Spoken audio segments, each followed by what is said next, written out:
puheenjohtajatehtävistä yrittää saada itsensä mahtumaan tuonne.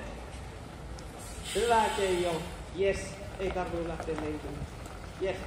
No niin, ja liivit kuntoon ja nyt lähdetään.